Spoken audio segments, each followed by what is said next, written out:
assises. Alors, on est tous réunis aujourd'hui pour la remise du prix des lecteurs 2017. C'est déjà le numéro 5, donc ça passe très vite. Et je vais vous expliquer pourquoi aujourd'hui c'est exceptionnel. Alors, déjà, on a le plaisir d'accueillir Sandra Alves qui dit « Oh non, pitié, pas moi ». Sandra, qui est la gagnante du prix 2014 avec Traque Mortel et qui a vécu depuis, je pense, de très très belles aventures éditoriales, littéraires, et tu as même commis, entre guillemets, un deuxième roman, donc c'est que c'était pas si désagréable que ça la première fois, avec Alias Thanatos, donc on a eu évidemment l'avant-première au club. En tout cas, merci d'être là, Sandra, tu es toujours à nos côtés pour tous les événements qui touchent Nouvelle Plume et le club, merci infiniment. Je ne vais pas annoncer tout de suite la gagnante, mais je voulais dire qu'aujourd'hui c'était exceptionnel, tout simplement parce que on a une marraine exceptionnelle qui est à côté de moi, c'est Amélie. Amélie, merci beaucoup d'être là. Vous avez accepté avec beaucoup de spontanéité, de gentillesse d'être la marraine, parce que bon, Amélie, tout le monde le sait, c'est un membre éminent du comité d'auteur de France Loisirs depuis déjà plusieurs années, et Amélie, on le sait, a toujours aimé supporter, aider, promouvoir les jeunes auteurs, les primo-romanciers. Et c'est avec beaucoup de naturel finalement que vous avez dit, mais bien sûr, j'accepte avec plaisir. Et Amélie voilà, est là à nos côtés aujourd'hui. Elle revient de Francfort, elle m'a confié qu'elle était dans le train ce matin. Donc franchement, merci infiniment Amélie. Voilà, je voulais juste refaire un petit point avant de céder la parole à Jean-Laurent sur ce titre, ce prix des lecteurs.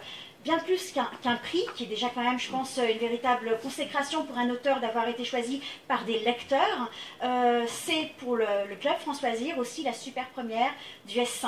Et là, je pense que vous tous, vous savez quel impact ça a pour nous sur le plan commercial. C'est un roman, moi, qui m'a énormément plu, et en le lisant, automatiquement j'ai ma petite ampoule France Loisirs qui s'enclenche, et je me suis dit, mon Dieu, là on a une super première de dingue, parce que c'est très grand public, l'écriture est magnifique, je pense que Amélie, vous allez vraiment aller dans ce sens-là en lisant le livre. Il y a un contexte historique extrêmement fort, un héros, une histoire d'amour, enfin, il y a tout ce qu'on aime, et je pense que nos lecteurs et nos clients vont vraiment beaucoup aimer ce roman. Voilà, je laisse la parole à Jean-Laurent pour la suite. Bonjour, je vais me répéter, je m'excuse qu'on a remis un prix de l'imaginaire il y a quelques semaines, donc je répétais la même chose, donc, mais surtout pour Amélie, si vous n'êtes pas forcément au courant. France Loisirs et Nouvelle Plume, c'est une histoire d'amour qui dure depuis 5 ans. 5 ans, effectivement.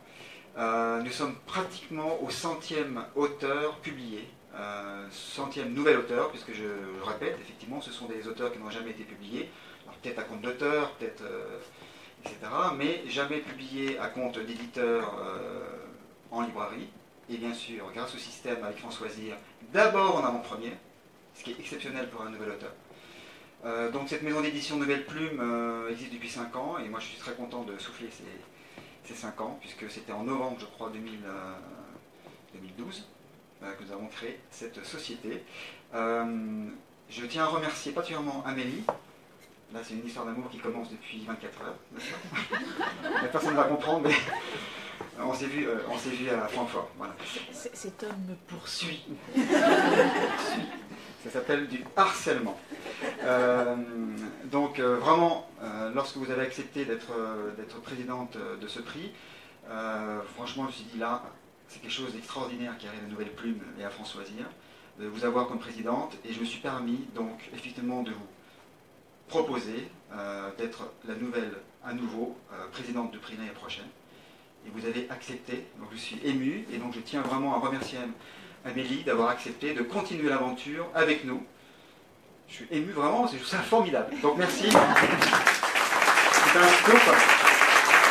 C'est vraiment beaucoup plaisir que notre métier, vraiment Amélie, depuis 5 ans et moi depuis 10 ans que je fais ce métier, c'est vraiment de lancer des nouveaux talents, les lancer les plus fortement possible. Et Dieu sait si France Loisirs est une rampe de lancement très forte. Après, certains volent de leurs propres ailes, certains partent ailleurs, certains restent chez nous. Mais c'est vraiment un métier formidable, et je sais que vous êtes vraiment très proche de ce métier, de soutenir la création, soutenir les jeunes talents. Quand je dis jeunes talents, ça veut dire nouvel écrivain, quels que soient les âges, hein, on s'en fiche de l'âge, puisque nous avons eu des parrains, je veux dire des gagnants entre quel âge et quel âge, entre Voilà, je laisse donc la parole à Karine, qui se plonge dans le grand bain. Donc encore merci Amélie. Merci à vous. Et bravo au futur lauréat. Bonjour à tous. Donc moi je travaille avec Jean-Laurent depuis 4 ans sur Nouvelle Plume. C'est moi qui suis un peu le suivi de tous ces auteurs, tous ces lecteurs qui mettent leurs manuscrits sur le site, avec qui je suis en contact et dont Véronique d'ailleurs. Cette année ça a été plutôt un très bon cru. Il faut savoir qu'il y a eu 410 manuscrits qui ont été déposés pour le prix des lecteurs. Donc vraiment beaucoup de manuscrits. Le prix des lecteurs regroupe tous les genres, contrairement au prix de l'imaginaire qui récompense uniquement la fantaisie et l'imaginaire. Donc pour la première année d'ailleurs, ça n'est pas un policier qui a gagné. Et ce qui est plutôt pas mal parce que j'ai eu des retours comme quoi tous les ans un policier, voilà, vous avez déjoué la règle et c'est une bonne chose. D'ailleurs, voilà, je crois que Jean-Laurent, les chiffres, mais je pense que tu les as dit, une centaine d'auteurs à l'heure actuelle, 5 ans donc de vie pour Nouvelle Plume, des auteurs heureux. C'est la 5e édition du prix des lecteurs. Sandra, qui est là aujourd'hui, reste effectivement notre meilleure ambassadrice à ce jour. Il faut savoir d'ailleurs que son 2e roman sortira en librairie en janvier prochain. Alias Thanatos. Je vous conseille tous d'ailleurs de le lire avec empressement. Voilà. Parle de poker, parle de la vie des... Ah si, quand même hein. Vous avez déjà tout dit. Non, pour Amélie, parce qu'on a aussi beaucoup d'auteurs qui paraissent... Oui, il faut savoir que les auteurs qui sortent chez François Zir ont une 2e vie donc en librairie et éventuellement une 3e vie chez Pocket. On en a, je crois, une 20aine qui sont déjà sortis en poche. Donc 3 vies pour le livre chez Nouvelle Plume, ce qui est plutôt une bonne chose. Autre chose, Jean-Laurent? Bravo. Tout va bien. La prochaine fois, je lui dirai rien. Pas de souci. Je vais laisser le soin à Amélie de remettre le prix. Chère Véronique Le Simple, je suis très émue et de vous remettre le prix des lecteurs de France Loisirs 2017 pour les beaux lendemains de Saint-Janas. J'ai reçu votre livre, vous me l'avez dédicacé, j'en ai entendu le plus grand bien. Je suis extrêmement pressée de vous dire. Je tiens à vous dire qu'il n'y a rien de plus beau qu'un prix des lecteurs. Les prix des lecteurs sont toujours honnêtes, les prix des lecteurs ne sont jamais corrompus. Quand les lecteurs se mettent ensemble pour vous donner un prix, ça vient forcément du cœur, cela ne vient jamais d'une coterie, cela ne vient jamais d'une corruption.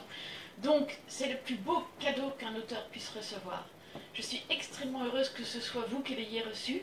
Je ne peux pas dire que je vous connaisse, mais je vous découvre et je vous trouve très touchante, très juvénile et je suis folle de joie que ce soit vous qui ayez ce prix. Je me réjouis de lire votre livre et je vous félicite. Bravo Véronique. Merci beaucoup.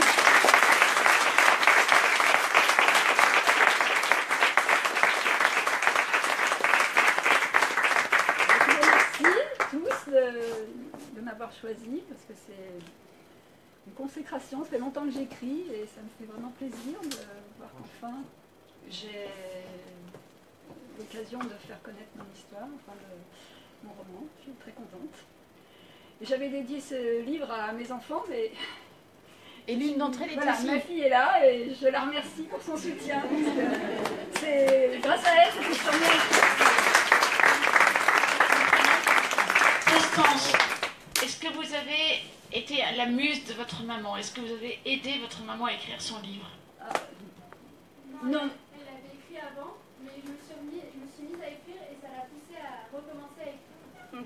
Voilà, et du coup, j'ai retravaillé mon texte et c'est beaucoup mieux que la première version. Mais c'est génial, c'est une histoire de famille. Voilà.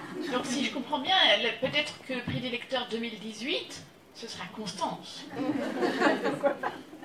En tout cas, félicitations et je souhaite un énorme succès à votre livre. Et d'ailleurs, je ne doute pas qu'il ait un énorme succès. Merci beaucoup.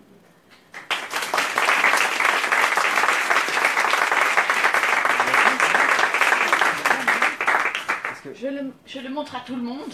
Donc, Les beaux lendemains de Saint-Chanas. Moi, j'ai entendu parler de ce livre. J'ai terriblement envie de le lire. Vous avez eu la grande gentillesse de me le dédicacer. Dès ce soir, je le commence et je suis sûre que je ne vais pas être la seule. Cette histoire me donne terriblement envie de la lire. Merci. Je suis très touchée. Bravo. Merci beaucoup à tous. vous qui avez travaillé, parce que vous allez devoir faire des séances de dédicaces. Et si vous saviez comme ça me fait plaisir, pour une fois, c'est pas moi. Mais on va commencer par une petite interview essentiellement de Véronique, mais je pense qu'on sera ravis de vous entendre un peu, Amélie.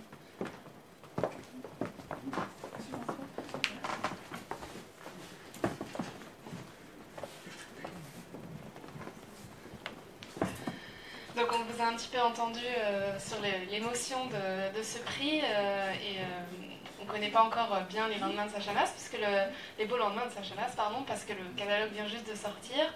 Est-ce que vous pouvez nous présenter aux personnes qui sont là et à ceux qui nous suivent en direct sur Facebook ce livre?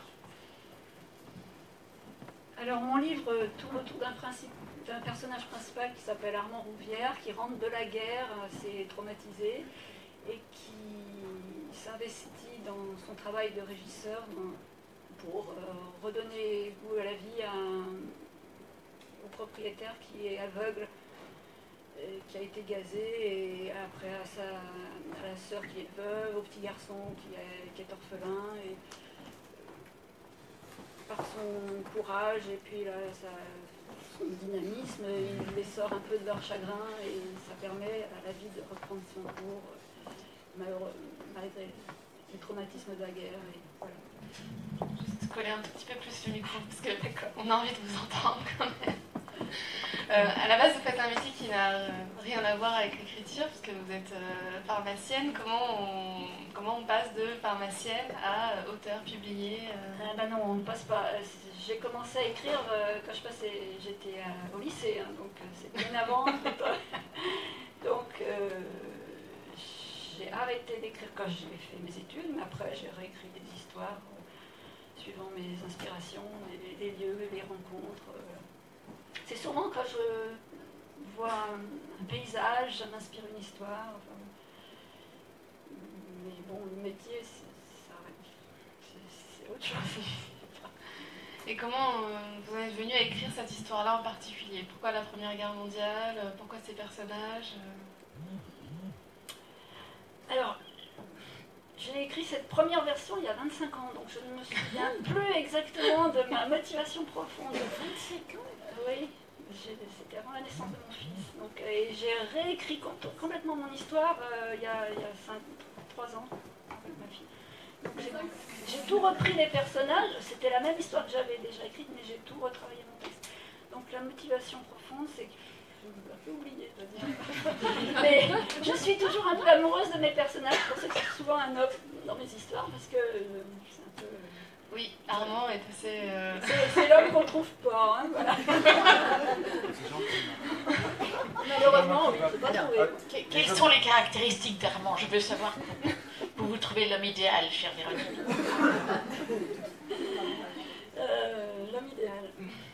Eh ben, il est gentil, courageux, pas mal. Voilà. Dévoué et pas rancunier. Bon, vous avez compris, messieurs. Non, mais c'est très dur à trouver. Ici, on est C'est un fantasme. Comme vous situez le roman juste après la guerre, c'est vrai que tous les personnages sont dans un même mouvement. En fait, ils sont un peu détruits, ils doivent se reconstruire. À accompagner au fil de l'écriture, c'est forcément... Ça joue forcément un rôle de les voir se développer. Comment vous avez cohabité avec eux au moment de l'écriture? Cohabiter. Moi, les histoires, elles prennent du temps. C'est le soir, on se raconte des histoires, les personnages mûrissent, et puis on écrit, on reprend son texte. Alors, moi, j'ai trouvé que l'ordinateur, c'était un grand progrès. Parce que quand j'écrivais sur un papier, il fallait tout réécrire quand on se trompe, tandis qu'avec l'ordinateur, c'est pratique. Mais bon, voilà. Donc, il est resté longtemps, pendant 1 an, j'ai écrit, donc il occupe la pensée, et puis ça vient. Et vous ressentez quoi aujourd'hui de savoir que il va partir dans des mains inconnues, il va rencontrer des... C'est très étrange, parce que je ne suis pas habituée, et puis à chaque fois que je l'avais fait lire, je dois dire, pas beaucoup de gens avaient daigné le lire dans ma famille, parce qu'ils savaient pas, à part ma fille, je crois, les autres, ça les intéressait pas. Donc je suis étonnée que là, ils partent pour une nouvelle vie, avec justement une rencontre avec beaucoup de lecteurs. C'est bien, c'est bien. Et on a donc cru comprendre que c'était un peu une histoire de famille, l'écriture, et aujourd'hui, pour vous, de montrer à votre fille que voilà, vous avez accompli ça, que vous avez gagné un prix, qu'est-ce que ça représente Oui, c'est un rêve de jeunesse qui se réalise aujourd'hui, hein, parce que ça fait longtemps que j'espérais, et vraiment, je suis très émue de voir que ça arrive. Faut pas désespérer, quoi. Faut persévérer. Dans ce que vous écriviez avant ce livre, est-ce que c'était dans le même univers historique ou... Ça dépend. J'ai eu une période médiévale, il y a longtemps. J'ai eu une période roman policier quand j'habitais à Nantes. J'avais écrit plusieurs histoires qui se passaient en Bretagne, comme ça. Non. C'est un peu différent à chaque fois. Et pour l'avenir, est-ce que vous avez déjà des idées, un univers, des manuscrits? Des idées, j'en ai. Après, il faut trouver le temps de concrétiser et puis que ça prenne forme. Mais oui, pourquoi pas. D'autres histoires, oui, dans la tête, on en a toujours. Et vous avez la chance d'avoir pour marraine Amélie. Qu'est-ce que ça représente pour vous, cette rencontre aujourd'hui, l'idée même qu'elle soit la marraine officielle du prix? Je suis très contente de la rencontrer parce qu'on entend beaucoup parler de vous et ça fait plaisir de vous voir. Et... Trop d'émotions. Et au moment où vous avez décidé d'envoyer votre manuscrit au prix, pour participer au prix des lecteurs, de savoir que ça allait être un jury de lecteurs, voilà, chacun dans son coin allait lire votre manuscrit, est-ce que vous préfériez ça à une maison d'édition classique? J'avais déjà, il faut être honnête, j'ai déjà essayé, j'avais envoyé à des maisons d'édition classiques et j'avais pas eu de retour. Donc là, j'avais eu les concours par internet là, que j'avais rencontrés. Je me suis dit, c'est l'occasion, on peut essayer, voilà. Donc c'est bien parce que c'est pas le même avis, c'est ce que vous disiez, c'est des gens qui sont peut-être plus comme moi et pas trop parisiens et français.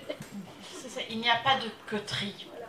Je ne veux pas dire forcément que tous les grands prix littéraires parisiens sont dominés par les coteries, mais enfin, ça arrive. Tandis que on est absolument sûr qu'un prix des lecteurs ne peut pas, c'est impossible qu'un prix des lecteurs soit dominé par une coterie. Il est forcément authentique. Donc le prix que vous avez reçu est forcément l'expression d'un amour du public. Soyez extrêmement fiers de vous, Véronique. Merci. Et par rapport on a parlé du contexte historique qui était très précis et très fort dans le livre. Comment vous avez mené vos recherches si vous vous en souvenez? Mes recherches, oui, j'ai tout réécrit il n'y a pas longtemps, de toute façon. Mes recherches dans les livres, sur Internet, les films, la bibliothèque de Rochefort, qui est très bien, enfin voilà. J'ai fait des recherches, oui. Et est-ce que pour vous, l'aspect historique fait écho à ce qui peut se passer aujourd'hui, par exemple? Est-ce que vous aviez le contexte actuel en tête Non, alors là, non. Non, je ne vais pas si loin. Non. Et peut-être qu'Amélie a un conseil à vous donner pour... Je pense que Véronique n'a aucun besoin de mes conseils. Je pense que Véronique sait très bien ce qu'elle fait. Et elle est beaucoup plus loin que moi dans le métier. Moi, je ne suis toujours pas arrivée à l'ordinateur, donc je suis une espèce de fossile. Puis vous n'avez pas eu droit à ce qui s'est passé dans les coulisses. Dans les coulisses a éclaté le scoop qu'on révèle ici, en primeur pour France Loisirs. C'est qu'Amélie Nothomb est la grand-mère d'Emmanuel Macron. Voilà, et je viens de l'apprendre et je ne m'en remets pas.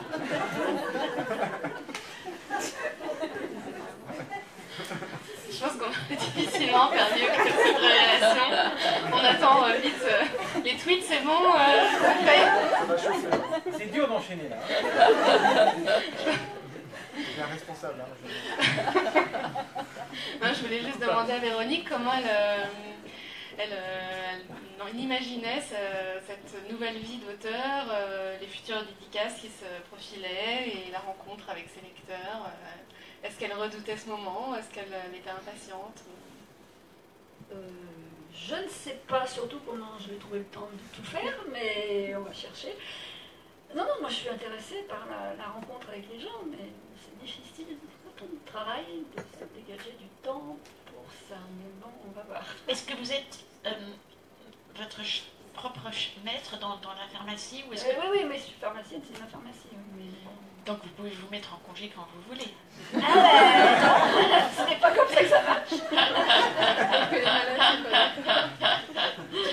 Non, mais bon, moi j'ai une petite pharmacie, hein, je n'ai pas d'assistant. Ah, d'accord. Ah mon Dieu, c'est que...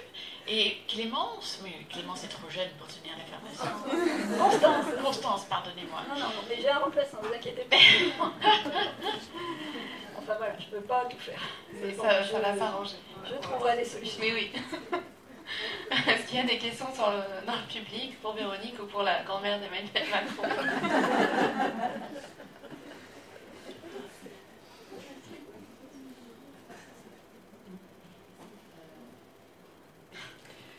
Excusez-moi, mais moi j'ai une question. Quand écrivez-vous? Vous êtes pharmacienne, ça fait beaucoup d'heures de travail par jour. À quel moment de la journée écrivez-vous? Si je dis mes secrets là. De 2 à 3, c'est un créneau d'horaire assez calme, donc je travaille à ce moment-là. Matin? Non, Quand même. en début d'après-midi, voilà. Oui, là j'ai un créneau. Et c'est suffisant parce que 1 heure d'écriture... Non, mais je dis 1 heure, mais enfin, ça peut être 2 heures. Est-ce que ça vous est arrivé d'écrire alors que la pharmacie était ouverte? Ça vous est arrivé? Oui, mais c'est ce que je faisais. Oh, c'est génial. Parce que... J'adore. Moi, je sens que je vais aller à Rochefort Vous allez le faire pour voir si vous écrivez. Je veux absolument voir ça de plus près. Il y a l'incognito. Hein. Bien sûr, je ne mettrai pas mon chapeau. Personne ne pourra soupçonner que c'est la grand-mère d'Emmanuel Macron qui va épier Véronique Le Simple. Des questions dans le public? Véronique, moi je voudrais savoir si quand vous avez démarré l'écriture du roman, alors il faut peut-être se retransposer il y a 25 ans, mais vous aviez déjà en tête toute la trame ou est-ce que vous vous êtes laissé porter progressivement par les personnages? Parce que quand on lit le roman, je ne vais rien dévoiler, hein, mais quand on le lit, ça s'installe, on va dire, doucement, c'est-à-dire qu'il y a le contexte que Karianne a donné tout à l'heure, c'est-à-dire, voilà, on est juste après la guerre, on est en 1919, donc c'est assez sombre. Et au fil du roman, puisque Saint-Chanat va se réveiller, toute la livrée domestique, les maîtres de maison, et tout d'un coup, il y a un rythme qui est pris, et je me dis, mais est-ce que c'était déjà quelque part prévu, ou est-ce que vous vous êtes laissé vous-même emporter par votre propre histoire? Ah ben non, quand je l'ai réécrit il y a 3-4 ans, là, le début c'était ça. C'est la deuxième partie, j'ai tout changé et oui, non, je me suis laissée emmener par mon histoire. Ah, mais je dirais presque qu'on le sent. En tant que lecteur, on est nous-mêmes dans un tourbillon et c'est foisonnant. Il faut savoir quand même que cette femme qui a l'air d'être un petit peu timide, elle a quand même fait le coup de la panne à notre jolie Louise. C'est-à-dire qu'Armand tombe en panne. Amélie, ça va vous passionner. Armand tombe en panne avec cette voiture qu'on a essayé de reproduire. Ah, mais c'est la faute d'un sanglier, ça, c'est pas ça. Oui, mais enfin, la voiture est donc en panne, en réparation, et c'est là qu'il y a la première nuit d'amour entre Armand et Louise. Ça, c'est incontournable. Nathalie, vous avez vu comme elle est géniale. Ça, c'est vraiment ça. C'est la perle de France Loisirs, c'est Nathalie. Et comment vous parlez des livres avec une passion tellement formidable. J'ai jamais vu quelqu'un comme vous, Nathalie. Mais en même temps, il faut bien vous dire une chose, Véronique. Nathalie ne fait pas ça pour n'importe qui. Si Nathalie s'emballe comme ça, c'est qu'il y a une bonne raison. Dès ce soir, je commence à vous lire. D'accord. Toujours pas de questions? Non, pour les autres un peu. J'ai une question assez proche de celle de Nathalie. Est-ce que quand vous avez réécrit votre livre, vous avez gardé ou est-ce qu'il existait déjà ces personnages? On a le couple que Nathalie a évoqué, Louise et Armand, mais il y a ce petit garçon, il y a Louise. Ils étaient déjà dans la première version. Oui, c'est les mêmes personnages, à part c'est la fin que j'ai changée. La fin, très bien. puisqu'on parle de fin, est-ce que vous avez envisagé éventuellement d'écrire une suite ou pas pour le moment? Oui, je l'ai dans la tête, mais je ne sais pas si ça va aller plus loin. Voilà. Après, je peux toujours vous la proposer si vous voulez. Je crois qu'il y avait une question par là. J'ai vu une main se lever, mais... Une petite question concernant la couverture. Qu'est-ce que vous en pensez? Ah ben, la couverture, elle me plaît bien parce qu'il y a le château, il y a la voiture, ça représente bien tout. C'est vrai? Ça. Oui, oui, oui. On est bien dans l'esprit. Oui, oui. Tout à fait. Plus de questions? Bah, dans ce cas-là, on va dire au revoir à ceux qui nous suivent sur Facebook en live. Et puis passer à la dédicace. Au revoir. Au travail. Oui.